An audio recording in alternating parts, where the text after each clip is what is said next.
Supreme court అనేటువంటిది. Supreme court అనేటువంటిది ఏ కేసులో ఒక సెలక్షన్ కమిటీ అనేటువంటిది ఉండాలి అని చెప్పింది అంటే అనూప్ బరన్వాల్ కేసులో. ఏ కేసులో అండి? అనూప్ బరన్వాల్ కేసు. అనూప్ బరన్వాల్ కేసు ఏం చెప్తుంది? To appoint chief election commissioner and remaining election commissioner, chief election commissioner మరియు ఇతర ఎన్నికల కమిషనర్లని నియమించడానికి ఒక సెలక్షన్ కమిటీ అనేటువంటిది ఉండాలి. ఎవరు ఉండాలండి? ఒక సెలక్షన్ కమిటీ. సెలక్షన్ కమిటీ అంటే నథింగ్ బట్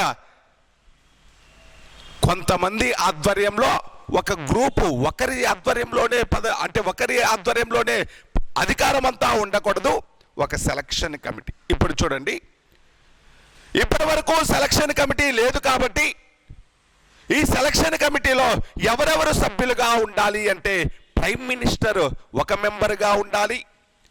ఈ సెలక్షన్ కమిటీలో అపోజిషన్ పార్టీ లీడర్ అనేటువంటి వాడు, అపోజిషన్ అంటే లోక్సభలో ప్రతిపక్ష పార్టీ ఉంటుంది చూడండి, లోక్సభలో ప్రతిపక్ష పార్టీ సభ్యుడు లోక్సభలో ప్రతిపక్ష పార్టీ అంటే మినిమం 10% సీట్లు సాధించాలి, అంతేనా? మినిమం 10%. మరి 10% సీట్లు సాధించలేకే కదా లాస్ట్ 2 ఎలక్షన్స్లో కాంగ్రెస్ పార్టీకి ప్రతిపక్ష పార్టీ హోదా లేదు. అందుకే కదా అప్పుడున్నటువంటి ప్రభుత్వాలు ఎప్పుడూ కూడా ప్రతిపక్ష నాయకుడిని కన్సిడర్ చేయలేదు. కానీ ఏం చెప్పింది సుప్రీంకోర్టు? ప్రతిపక్షము అంటే 10% సీట్లు రాకపోయినా పర్లేదు, సింగిల్ లార్జెస్ట్ పార్టీ ఉంటుంది కదా, ఎక్కువ సీట్లు సాధించిన పార్టీ ఉంటుంది కదా, రూలింగ్ పార్టీ తర్వాత ఎక్కువ సీట్లు సాధించినటువంటి పార్టీ సభ్యుడిని ఒక సభ్యుడిగా ఉంచండి దీనిలో. అంటే ప్రతిపక్ష పార్టీ హోదా లేకపోయినా పర్లేదు. ఇప్పుడు జగన్మోహన్ రెడ్డికి ప్రతిపక్ష పార్టీ హోదా ఉందా? లేదు. కానీ opposition party, single largest opposition party ఆయనదే కదా. అంటే వాళ్ళకి కూడా మెంబర్షిప్ ఉండాలి. ఎప్పుడు అధికారంలో ఉన్నటువంటి వాడినే కాదు, ప్రతిపక్షంలో ఉన్నటువంటి వాడిని కూడా కన్సిడర్ చేయాలి. ఇంకొక మూడో వాడిలాగా సుప్రీంకోర్టు చీఫ్ జస్టిస్,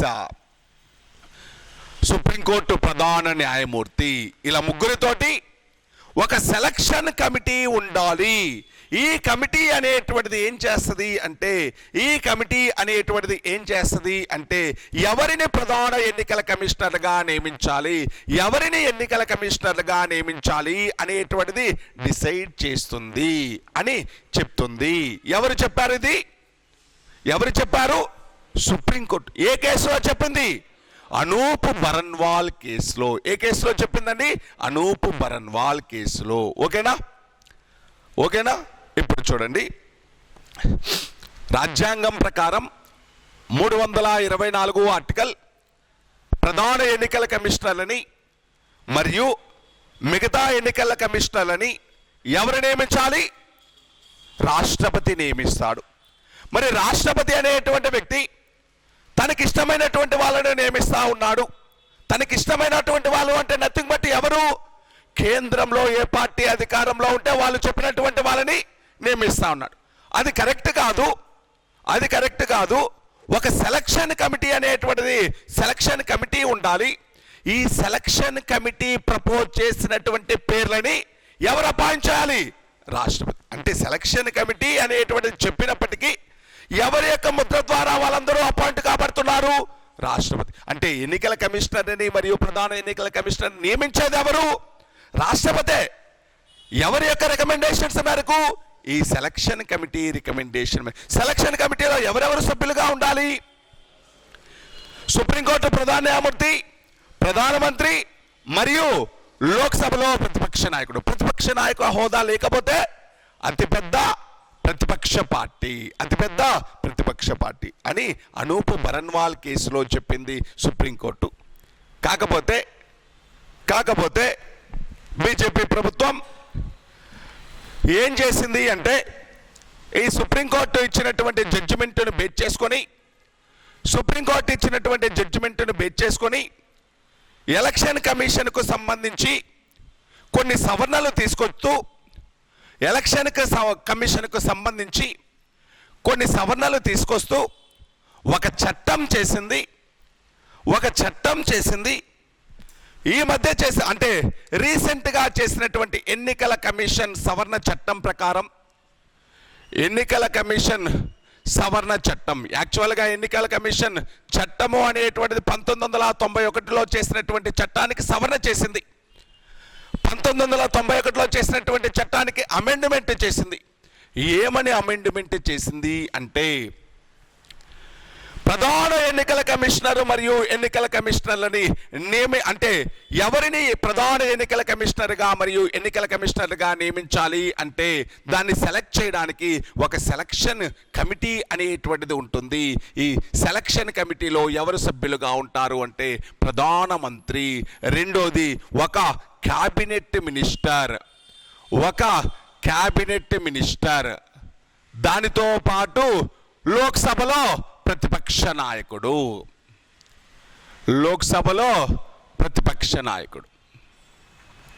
చూడండి, సుప్రీంకోర్టు ఏమని చెప్పింది? సుప్రీంకోర్టు 3 సభ్యులతో సెలక్షన్ కమిటీ. సుప్రీంకోర్టు చెప్పిన సెలక్షన్ కమిటీలో ఎవరు ఉండాలి? సుప్రీంకోర్టు ప్రధాన న్యాయమూర్తికి స్థానం ఉందా? కానీ ప్రభుత్వం చేసినటువంటి చట్టంలో, ప్రభుత్వం ఎన్నికల కమిషన్కి చేసినటువంటి చట్టంలో ప్రధాన న్యాయమూర్తి ఉన్నాడా? ప్రధాన న్యాయమూర్తి ప్లేస్లో ఎవడొచ్చాడు? ఎవడు క్యాబినెట్ మినిస్టర్ని ఎవరు నామినేట్ చేస్తాడు?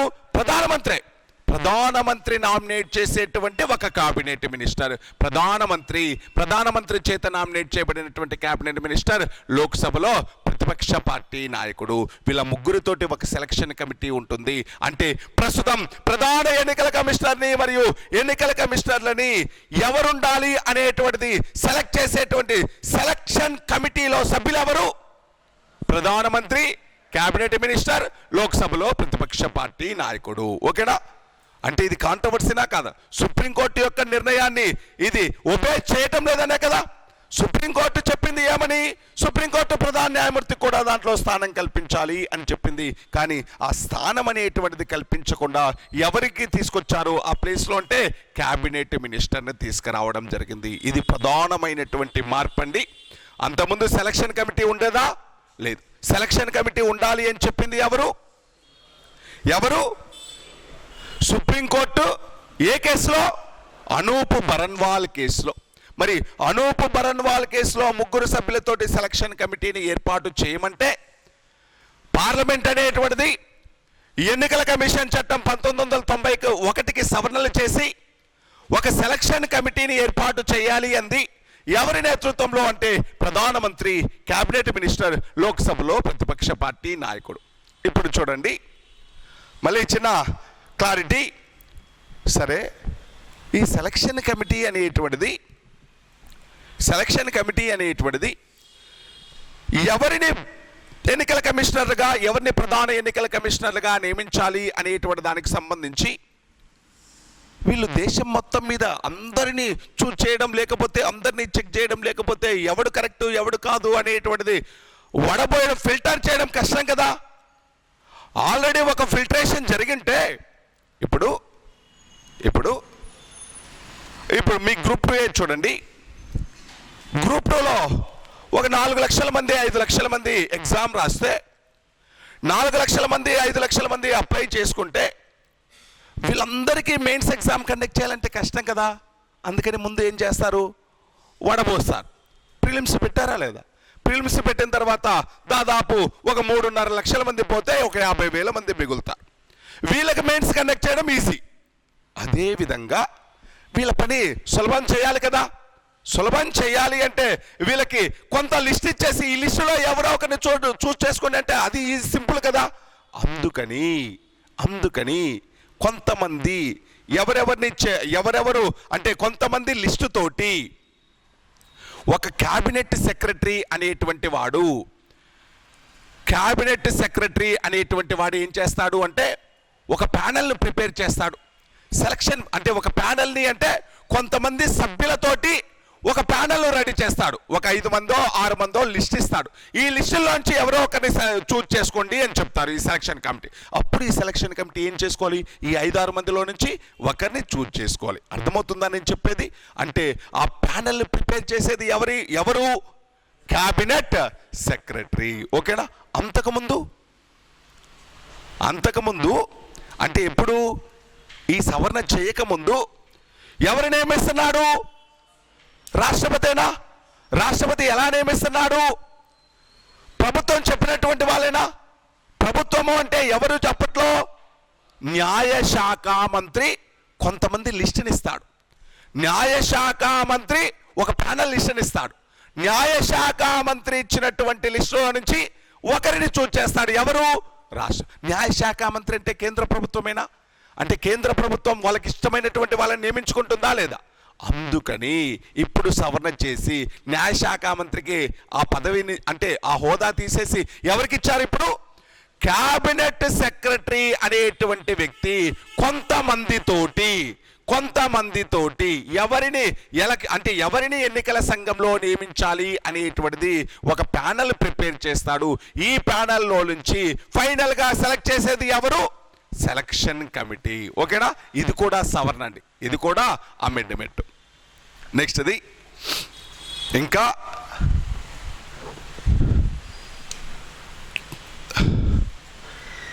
వీళ్ళకి జీతభత్యాలకు సంబంధించి కూడా, వీళ్ళ సాలరీస్లకు సంబంధించి కూడా అమెండ్మెంట్ చేయడం జరిగింది. జీతభత్యాలు వాళ్ళ యొక్క అధికారాలు అన్నీ సేమ్ అండి. పేరుకు మాత్రమే ప్రధాన ఎన్నికల కమిషనర్, మిగతా ఎన్నికల కమిషనర్ అంటే ప్రధాన ఎన్నికల కమిషనర్ కంటే తక్కువేమీ కాదు. హోదాలో, జీతభత్యాలలో, అధికారాలలో అన్నీ సమానంగా ఉంటాయి. ఓకేనా? ముగ్గురు ఉన్నారు కదా, ముగ్గురు సమానంగా. పేరుకు మాత్రమే చీఫ్ ఎలక్షన్ కమిషనర్ అనేటువంటిది, మిగతావన్నీ కూడా సమానంగా ఉంటాయి. అంటే వాళ్ళకు ఉండేటువంటి పవర్స్ కావచ్చు, వాళ్ళకి శాలరీస్ కావచ్చు, వాళ్ళకి ఇచ్చేటువంటి అలవెన్సెస్లు కావచ్చు, అన్నీ సమానంగా ఉంటాయి. ఇంతకుముందు ఎలక్షన్ కమిషనర్, చీఫ్ ఎలక్షన్ కమిషనర్లకి, రిమైనింగ్ ఎలక్షన్ కమిషనర్లకి సాలరీస్ అండ్ అలవెన్సెస్ అనేటువంటివి ఎలా ఉంటాయి అంటే, ఎవరికి ఈక్వల్గా ఉండాలి అంటే సుప్రీంకోర్టు జడ్జికి ఈక్వల్గా ఉంటాయి అని చెప్పింది. సుప్రీంకోర్టు జడ్జికి ఈక్వల్గా ఉంటాయి అని చెప్పింది. ఇప్పుడు ఏమంటున్నారు అంటే సుప్రీంకోర్టు జడ్జికి ఈక్వల్గా కాదు, క్యాబినెట్ సెక్రటరీకి ఈక్వల్గా ఉంటుంది. ఇప్పుడు చేసిన అమెండ్మెంట్, నేను ఏ అమెండ్మెంట్ గురించి చెప్తున్నాను? ఎన్నికల కమిషన్ చట్టం 1991కి సవరణ చేసి, ఆ సవరణ ప్రకారం ఈ ప్రధాన మరియు ఇతర ఎన్నికల కమిషనర్ల జీతభత్యాలు అనేటువంటివి కూడా సవరించారు. ఏమని సవరించారు? అంతకుముందు ఎలా ఉండేది? 1919 ఎన్నికల కమిషన్ చట్టం ప్రకారం ప్రధాన మరియు ఇతర ఎన్నికల కమిషనర్లు సుప్రీంకోర్టు జడ్జికి సమానంగా జీతభత్యాలు పొందుతారు అని ఉంటుంది. ఇప్పుడు చేసిన సవరణ ప్రకారం ప్రధాన మరియు ఇతర ఎన్నికల కమిషనర్లు క్యాబినెట్ అంటే కేంద్ర క్యాబినెట్ సెక్రటరీకి సమానంగా జీతభత్యాలు పొందుతారు అని ఉంటుంది. కేంద్ర క్యాబినెట్ సెక్రటరీకి సమానంగా జీతభత్యాలు పొందుతారు అని ఉంటుంది. ఓకేనా? అర్థమవుతుందా లేదా? నేను సవరణ గురించి చెప్తున్నాను. సవరణతో పాటు 324 ఆర్టికల్ గురించి చెప్తున్నాను. ఇప్పుడు చెప్పండి, ప్రస్తుతం ఉన్నటువంటి చట్టం ప్రకారం ప్రస్తుతము కేంద్ర ఎన్నికల కమిషనర్ మరియు కేంద్ర ఎన్నికల సంఘంలో ఉండేటువంటి ప్రధాన మరియు ఇతర కమిషనర్లని, ప్రధాన మరియు ఇతర ఎన్నికల కమిషనర్లని ఎవరు నియమిస్తున్నాడు? ఎవరు నియమించేది? రాష్ట్రపతి. నియమించే అథారిటీ, అపాయింటింగ్ అథారిటీ మారడు, గుర్తుపెట్టుకోండి, రాష్ట్రపతి. కాకపోతే ఎవరి రికమెండేషన్ మేరకు? ప్రధానమంత్రి, కేంద్ర కేబినెట్ మంత్రి, లోక్సభలో ప్రతిపక్ష నాయకుడి ఆధ్వర్యంలోని సెలక్షన్ కమిటీ రికమెండేషన్ మేరకు రాష్ట్రపతి నియమిస్తాడు. ఓకేనా? సెలక్షన్ కమిటీ రికమెండేషన్ మేరకు రాష్ట్రపతి. దానికంటే ముందు ఎవరుంటుంది? Screening committee. ఎవరు స్క్రీనింగ్ కమిటీకి అధ్యక్షుడు? Cabinet secretary. ఆయన ఏం చేస్తాడు? వడబోసి కొన్ని పేర్ల లిస్టుని ఇస్తాడు. ఎవరికి? Selection committee. సెలక్షన్ కమిటీ ఏం చేస్తుంది? వాళ్ళలో నుంచి ఒక పేరుని పిక్ చేసుకొని ఇతన్ని ప్రధాన ఎన్నికల కమిషనర్గా నియమించండి, ఇతడిని ఎన్నికల కమిషనర్గా నియమించండి అని చెప్పింది. ఎవరు? Selection committee. ఓకేనా? ఈ సవరణ అనేటువంటిది, ఈ అమెండ్మెంట్ అనేటువంటిది ఏ కేసుని బేస్ చేసుకొని చేసినటువంటిది? అనూప్ బరన్వాల్ కేసు. ఏ కేసుని బేస్ చేసుకొని? అనూప్ బరన్వాల్ కేసు. అర్థమవుతుందా లేదా? ఇప్పుడు 1989 వరకు కూడా ఎన్నికల సంఘం ఎంతమంది సభ్యులతోటి ఉండేది? ఎంతమంది సభ్యులతోటి? ఒకరే.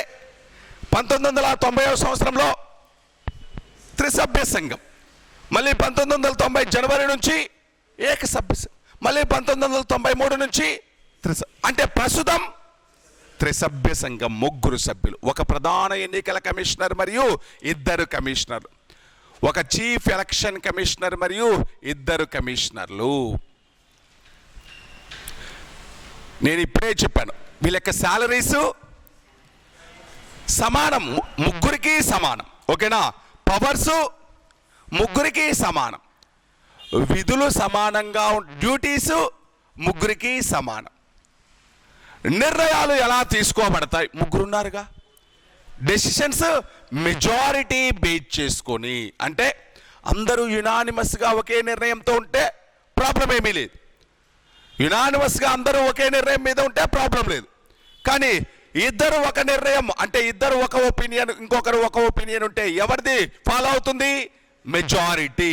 అంటే మెజారిటీ ప్రాతిపదికగా నిర్ణయాలు తీసుకోబడతాయి. Decisions will be taken by based on majority. Majority ప్రాతిపదికగా నిర్ణయాలు తీసుకోబడతాయి. మెజారిటీ ప్రాతిపదికగా నిర్ణయాలు తీసుకోబడతాయి. సరే, మెజారిటీ ఓకే. మరి ఈ ఎన్నికల కమిషనర్, ప్రధాన మరియు ఇతర ఎన్నికల కమిషనర్ల యొక్క పదవీ కాలం ఎంత? సేమ్ 6 సంవత్సరాలు, లేకపోతే 65 సంవత్సరాలు. 6 సంవత్సరాలు లేకపోతే 65 సంవత్సరాలు. పదవీ కాలం 6 సంవత్సరాలు లేకపోతే 65 సంవత్సరాలు. ఎవరిని ప్రధాన ఎన్నికల కమిషనర్గా నియమించాలి? ఎవరిని ఎన్నికల కమిషనర్గా నియమించాలి? వాళ్ళకి ఎలిజిబిలిటీస్ ఏంటి? అర్హతలు ఏంటి? ఎక్కడా లేదు. సెలక్షన్ కమిటీ రికమెండేషన్స్ మేరకు అపాయింట్ చేస్తారు, అంతే. ఇంకా దీనికి 35 సంవత్సరాలే ఉండాలి, 30 సంవత్సరాలే ఉండాలి, లేకపోతే ప్రభుత్వ సర్వీసుల్లో పనిచేయాలి, ఎటువంటి ఎలిజిబిలిటీస్, ఎటువంటి అర్హతలు ఎక్కడా కూడా చెప్పలేదు రాజ్యాంగం. మరి పదవీ విరమణ తర్వాత 65 సంవత్సరాల తర్వాత మళ్ళీ ప్రభుత్వ సర్వీసులో పనిచేయవచ్చా? చెయ్యకూడదు అని రెస్ట్రిక్షన్స్ ఏమీ లేవు. ఓకేనా? ఇంతకుముందు రెస్ట్రిక్షన్స్ ఎక్కడ చెప్పాను? పబ్లిక్ సర్వీస్ కమిషన్లో చెప్పాను. ఇంకా ఎటువంటి ప్రభుత్వ సర్వీసుల్లో పనిచేయకూడదు. కానీ వీళ్ళకి ఎటువంటి రెస్ట్రిక్షన్స్ లేవు. మళ్ళీ వీళ్ళని ఏదో ఒక పోస్ట్లో అపాయింట్ చేయొచ్చు, మళ్ళీ ఏదో ఒక పోస్ట్లో అపాయింట్ చేయవచ్చు. అంటే ఏదో ఒక ప్రభుత్వ సర్వీసుల్లో అపాయింట్ చేయవచ్చు. వీళ్ళని మళ్ళీ అపాయింట్ చేయకూడదు అని కానీ, మళ్ళీ అపాయింట్ చేయకూడదు కానీ, లేకపోతే ఏ ప్రభుత్వ సర్వీసుల్లో పని చేయకూడదు కానీ, అటువంటి రెస్ట్రిక్షన్స్ ఏవి కూడా లేవు. ఓకేనా? సరే, వీళ్ళ యొక్క రిమూవల్ ప్రాసెస్, పదవీ కాలం చెప్పాను. సాలరీస్ ఎంత అని చెప్పాను? క్యాబినెట్ సెక్రటరీకి ఈక్వల్గా ఉంటుంది అని చెప్పాను. క్యాబినెట్ సెక్రటరీకి ఈక్వల్గా జీతం ఉంటుంది. ఇప్పుడు చెప్పండి, ఇవన్నీ కాన్స్టిట్యూషనల్ బాడీస్ కదా. కాన్స్టిట్యూషనల్ బాడీస్ అన్నీ కూడా ఎవరు నిర్ణయిస్తున్నారు? Salaries, allowances పార్లమెంటేనా? మరి ఇలా సాలరీస్ అండ్ అలవెన్సెస్ అన్నీ కూడా ఎక్కడి నుంచి తీసుకోబడతాయి? ఎక్కడి నుంచి? కన్సాలిడేటెడ్ ఫండ్ నుంచి, భారత అంటే కేంద్ర సంఘటిత నిధి నుంచి ఇవ్వడం జరుగుతుంది. ఖర్చులన్నీ, జీతభత్యాలన్నీ కూడా ఎక్కడి నుంచి ఇస్తారు? కేంద్ర సంఘటిత నిధి నుంచి ఇవ్వడం జరుగుతుంది. సరే, రిమూవల్ ప్రాసెస్, ఎన్నికల కమిషనర్, ప్రధాన ఎన్నికల, నేను ఓన్లీ మిగతా కమిషనర్ల గురించి చెప్పట్లేదు, ఓన్లీ చీఫ్ ఎలక్షన్ కమిషనర్ గురించి చెప్తున్నాను. Chief election commissioner removal process ఏంటి? రిమూవల్ ప్రాసెస్ ఏంటి అంటే, పార్లమెంట్ యొక్క తీర్మానం మేరకు, యాక్చువల్గా ఎవరు తొలగిస్తారు దీన్ని? వీళ్ళని చీఫ్ ఎలక్షన్ కమిషనర్ని రాష్ట్రపతి. రాష్ట్రపతి సొంతంగా తొలగిస్తున్నాడా? రాష్ట్రపతి సొంతంగా తొలగిస్తాడా? ఎవరి తీర్మానం మేరకు? సుప్రీంకోర్టు న్యాయమూర్తిని ఎలా తొలగిస్తాం? సుప్రీంకోర్టు న్యాయమూర్తులను ఎలా తొలగిస్తాం? పార్లమెంటు తీర్మానం మేరకేనా? పార్లమెంటు తీర్మానం అంటే ఏ తీర్మానంతో? ఇప్పుడు సుప్రీంకోర్టు న్యాయమూర్తిని ముందుగా తొలగించాలి అంటే ఆ తీర్మానాన్ని ఏదో ఒక సభలో ముందుగా ప్రవేశపెట్టాలి. లోక్సభలో ప్రవేశపెట్టాలంటే 100 మంది సభ్యుల మెజార్టీ, రాజ్యసభలో ప్రవేశపెట్టాలి అంటే 50. ముందుగా ప్రవేశపెట్టినటువంటి సభలో ఆ తీర్మానాన్ని ప్రవేశపెట్టే ముందు ఏం చేస్తాడు? ముందుగా ఒక కమిటీని ఏర్పాటు చేస్తాడు సభాధ్యక్షుడు. ఏర్పాటు చేసి ఆయన మీద ఈ అలిగేషన్స్ ఉన్నాయి, ఇవన్నీ కరెక్టా కాదా, లేకపోతే ఎవరైనా ఫేక్ అలిగేషన్స్ చేస్తున్నారని ముందు ఎంక్వైరీ చేసుకుంటాడు. ఎంక్వైరీ చేసి ఆ కమిటీ అనేటువంటిది ఇవన్నీ జెన్యూనే, ఇవన్నీ మంచి అలిగేషన్సే, కాబట్టి అతను పదవిలో ఉండడానికి అర్హత లేదు, కాబట్టి అతన్ని తొలగించేద్దామని ఆ కమిటీ అనేటువంటిది రిపోర్ట్ ఇచ్చిన తర్వాత ఎలక్షన్ పెడతాడు. ఆ సభలో ఓటింగ్ పెడతాడు. ఓటింగ్లో 2/3 మెజార్టీ వచ్చిందనుకోండి, స్పెషల్ మెజార్టీ, ఆ తీర్మానం రెండో సభకి వెళ్ళిపోతుంది. రెండో సభలో కూడా 2/3 మెజార్టీ తోటి ఆమోదిస్తే వెంటనే అతడిని పదవి నుంచి తొలగించడం జరుగుతుంది. సేమ్ సుప్రీంకోర్టు న్యాయమూర్తిని ఎలా తొలగిస్తామో, సుప్రీంకోర్టు న్యాయమూర్తిని ఎలా తొలగిస్తారో ప్రధాన ఎన్నికల కమిషనర్ను కూడా అలాగే తొలగిస్తారు. ఓకేనా? సుప్రీంకోర్టు న్యాయమూర్తిని తొలగించేటువంటి విధానంలో సుప్రీంకోర్టు జడ్జిని తొలగించేటువంటి ప్రాసెస్నే ప్రధాన ఎన్నికల కమిషనర్ను కూడా తొలగించడానికి ఉపయోగిస్తారు. అంటే by the resolution of parliament, parliament తీర్మానం ద్వారా రాష్ట్రపతి తొలగిస్తున్నాడు. పార్లమెంట్ తీర్మానం ద్వారా ఎవరు తొలగిస్తున్నారండి? రాష్ట్రపతి తొలగిస్తున్నాడు. పార్లమెంట్ తీర్మానం ద్వారా రాష్ట్రపతి. ఎవరి గురించి చెప్పాను ఇప్పుడు? చీఫ్. ఇంకా ఎలక్షన్ కమిషనర్లు ఉన్నారుగా, వీళ్ళకేమీ మళ్ళీ తీర్మానాలు అవసరంలా, పార్లమెంటులో యాక్సెప్టెన్స్ అవసరంలా. ప్రధాన ఎన్నికల కమిషనర్ రికమెండేషన్ మేరకు, ఆయన ప్రధాన ఎన్నికల కమిషనర్ అనేటువంటి వ్యక్తి, ఈ కమిషనరు సరిగా పనిచేయట్లేదు, ఈ రాజకీయ పార్టీకి సపోర్ట్ చేస్తున్నాడు, అతని యొక్క క్యారెక్టర్, అతని యొక్క అడ్మినిస్ట్రేషన్ సరిగా లేదు, కాబట్టి ఈ కమిషనర్ని తొలగించండి అని రాష్ట్రపతికి ఒక రిపోర్ట్ ఇస్తే, by the recommendations of chief election commissioner remaining election commissioners may be removed by president. ఓకేనా? అంటే రిమైనింగ్ ఎలక్షన్ కమిషనర్లని ఎలా తొలగిస్తారు? By the recommendations of chief election commissioner. By the recommendations of chief election commissioner. చాలా easy కదా, ఇది చాలా easy process. Parliament ఆమోదం ఏమీ అవసరం లేదు.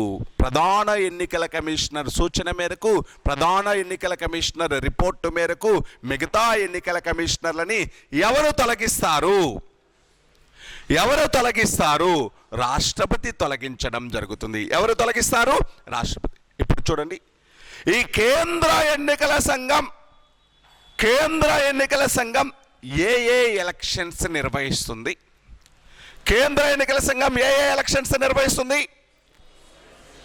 లోక్సభ, రాజ్యసభ, రాష్ట్రపతి, ఉపరాష్ట్రపతి, దానితో పాటు స్టేట్ ఎమ్మెల్యే ఎమ్మెల్సీ సభ, స్టేట్ ఎమ్మెల్యే ఎమ్మెల్సీ సభ. ఇంతవరకు ఎన్నికలు నిర్వహించేది ఎవరు? కేంద్ర ఎన్నికల సంఘం. ఇంతవరకు.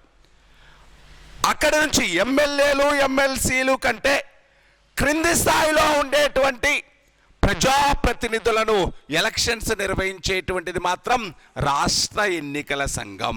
243K అనేటువంటి ఆర్టికల్ ప్రకారం ఏర్పడిన, 243K అనేటువంటి ఆర్టికల్ ప్రకారం ఏర్పడిన స్టేట్ ఎలక్షన్ కమిషన్. అంతేనా?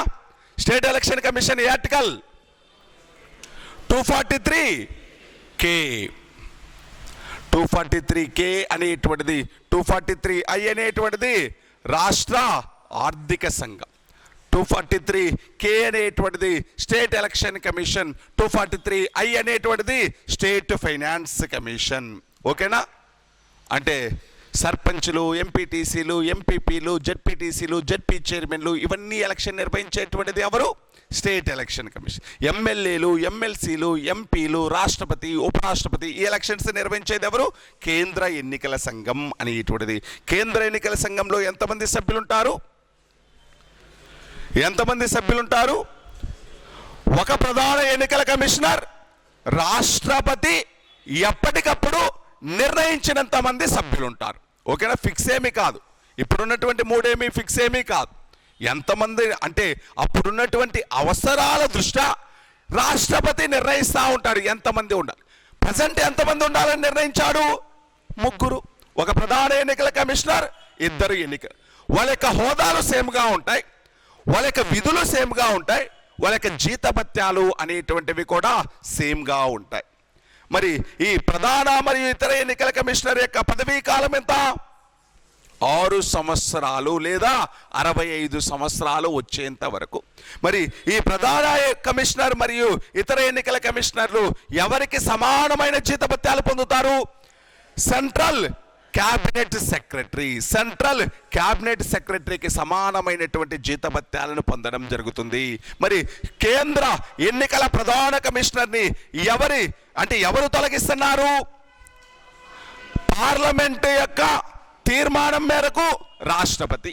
మరి కేంద్ర ఎన్నికల కమిషనర్లను మాత్రం చీఫ్ ఎలక్షన్ కమిషనర్ రికమెండేషన్ మేరకు రాష్ట్రపతి తొలగించడం జరుగుతుంది. ఓకేనా? కంపోజిషన్ చెప్పా, నిర్మాణం చెప్పా. ఓకేనా? మొదట సింగిల్ మెంబర్ కమిషన్, ప్రస్తుతం 3 మెంబర్ కమిషన్ ఏర్పడింది. మొదట సింగిల్ మెంబర్ కమిషన్, తర్వాత 3 మెంబర్ కమిషన్ అనేటువంటిది ఏర్పడింది. 3 మెంబర్ కమిషన్ లాగా 1993 సంవత్సరం నుంచి కంటిన్యూ అవుతుంది. పివి నరసింహారావు ప్రభుత్వం ఏర్పాటు చేసింది. నెక్స్ట్ చూడండి, ఫంక్షన్స్ చూద్దాం. డ్యూటీలు, ఇదంతా 324 ఆర్టికలే. ఇప్పుడు నేను చెప్పేదంతా కూడా కంపోజిషన్, డ్యూటీస్ అంతా కూడా 324. డ్యూటీస్ ఏంటి? ఫస్ట్ది కండక్ట్ ఆఫ్ ఎలక్షన్స్, ఎన్నికలు నిర్వహిస్తుంది. ఏ ఎన్నికలు నిర్వహిస్తుందో మనందరికీ ఇప్పుడే చెప్పుకున్నాం. సరే, ఏ ఎన్నికలు నిర్వహిస్తుంది చెప్పాను కదా. కేంద్ర ఎన్నికల సంఘం ఏ ఎన్నికలు నిర్వహిస్తుందో చెప్పాను. ఇప్పుడు ఎన్నికల సంఘం యొక్క ప్రధానమైనటువంటి డ్యూటీస్ ఏంటి అంటే, ఫస్ట్ది ఏది జాతీయ పార్టీ, ఏది రీజనల్ పార్టీ, ఏది ప్రాంతీయ పార్టీ, ఏ పార్టీకి ఏ